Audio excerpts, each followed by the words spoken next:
this review, we'll be taking a look at Bandai Namco's new in-house action RPG, Code Vein. If you've been following the site at all, you know that this is a game we've had on our radar for several years now. It was first announced back in 2017, and we've seen or played some iteration of it at just about every game show we've attended since then. So what do we think of the game? Watch on to find out. Code Vein sets the player in the middle of an ongoing war between humanity and a mysterious figure known as the Queen, one that has resulted in the near destruction of the world. You are a revenant. Once human, you were brought back to life by a parasite placed into your body for the purpose of stopping her. The catch is that you must consume blood regularly or you will become one of the lost, the ever-growing army of the damned that is controlled by the Queen. The concept of the story is entertaining and is explained in an anime fashion of sorts, which is something I very much enjoy. The anime aspects have been toned down, particularly for a story with this much action, which is something I expect was done to appeal to a broader range of audience. If you don't enjoy or like anime, you can still enjoy Code Vein's art style and story without too much over-the-top theatrics. The story is very, very good in my opinion, and there are twists and turns that really take things up a notch. This might be one of the strongest aspects of Code Vein. The setting of the game would not be my go-to choice, and I'm generally not a fan of post-apocalyptic worlds, except you Fallout. It doesn't feel compelling in the slightest, and I struggle to think of any area that was overly memorable except one.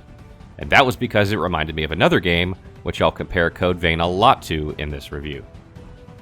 The gameplay of Code Vein is going to be hit or miss with some of the Souls audience, but if you like it, you'll love it.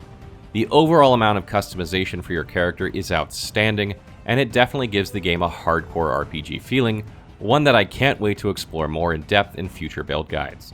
There is simply so many things you can do with your character, you'll spend a lot of time tweaking and trying new setups. Blood codes, which are essentially classes loosely, can be changed on the fly, allowing you to try out different styles of play instantly. You'll lose hours and sleep just wondering how certain combinations of blood codes, blood veils, and weapons might work together to make you OP. It's a bit insane really, and that's without mentioning the character creator, which gives you thousands of options.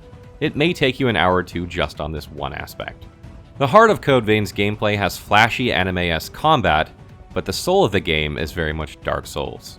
There are parries, backstabs, and all the things you'd expect from a Souls game, just with their own flair and nuances. You come to enjoy it in its own way, and the flashy anime moves make you feel like an absolute badass. You can play the game just like you would Dark Souls if you so choose, opting not to use the things that separate Code Vein.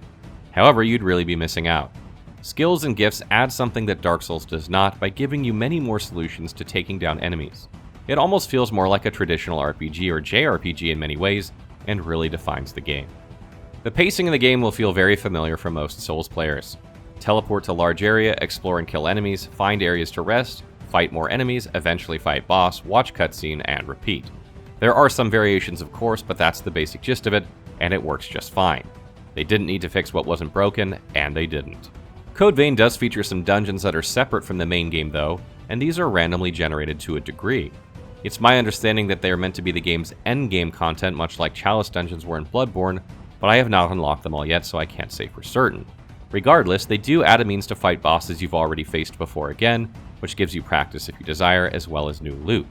This is something you don't generally expect from story-driven games, and it was a pleasant addition.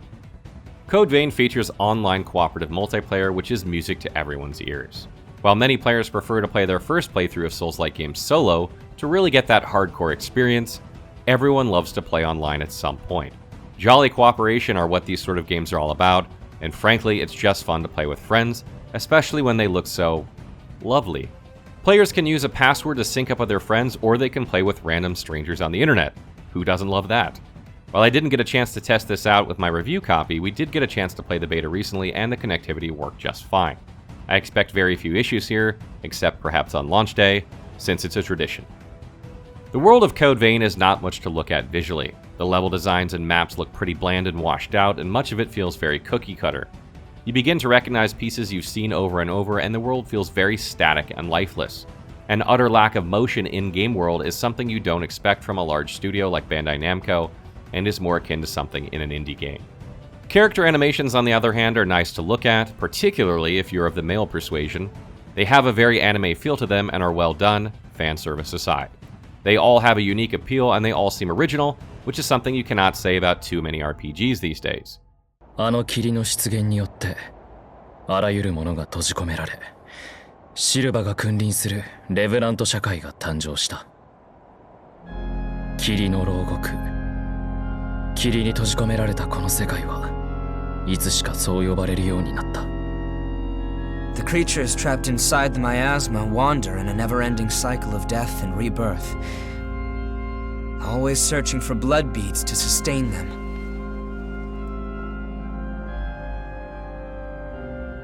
Revenants need to have blood. The voice acting in the game is exceptional, particularly if you're a fan of anime and put on Japanese voiceover. The English is honestly not bad either, though not as good, and I played most of the game with it on. This is because it's hard to read what your companion is saying when in combat or running around, and it's just easier to listen. I plan to play with Japanese voiceover the second go-around though. Sound effects and music were not particularly memorable except for the damn ringing in my ears from the missiles as you load into an area. Seriously, this needs to be changed before we all suffer hearing loss or just break things. All in all, it was pretty average quality, and I don't really have much bad or good to say about it.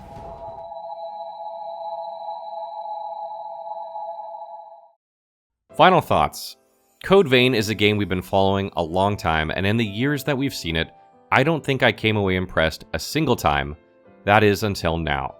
Code Vein not only shattered all my expectations, but I'm genuinely addicted to it.